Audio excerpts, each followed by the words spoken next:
Meet Paul, a loving husband and father. He lived a simple life with his wife, Rahma, and their cheerful 5-year-old son. It seemed like nothing could disturb the peace in their home. Until one night, everything changed.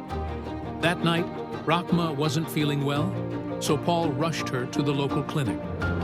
She had malaria, but nothing too serious, or so Paul thought. As they waited for the doctor, the power went out.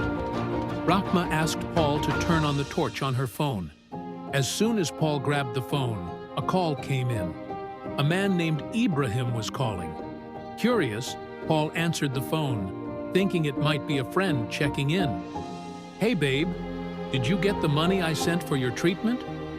Paul froze. "Babe? Money? Treatment?" Paul replied calmly. Paul, confused. This is Paul, Rahma's husband. Who are you?" Ibrahim, shocked. "Husband? What are you doing with my girlfriend's phone?" At that moment, Rahma jumped up like she'd just seen a ghost.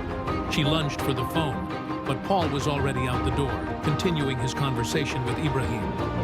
Rahma, screaming, "Paul, give me the phone!"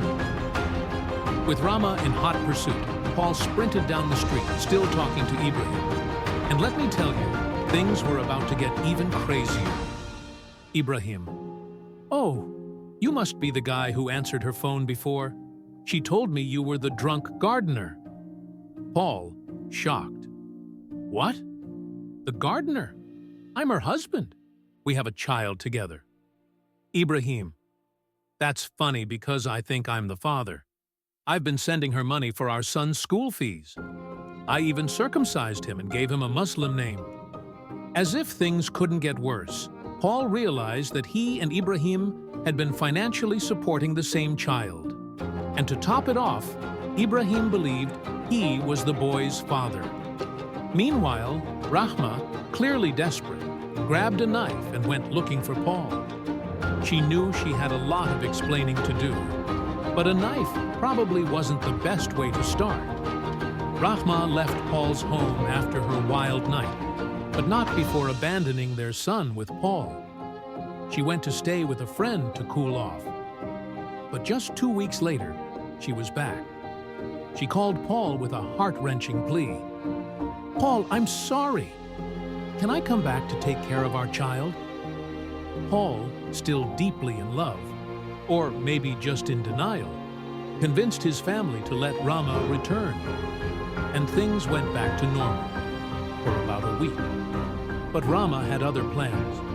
While Paul was at work, she packed up their son and left again. This time, she went to stay with Ibrahim in Kampala, taking the boy with her. Now here's the real kicker. Ibrahim wasn't even mad. Despite all the lies, he openly welcomed Rahma and the boy. And as if that wasn't enough, Rahma soon became pregnant with twins. Yes, twins. Poor Paul. All he wanted was his son back. He pleaded with Rahma and Ibrahim. He even went to court to get custody, but nothing worked in his favor. Now, Paul waits, hoping, praying that his son will return one day.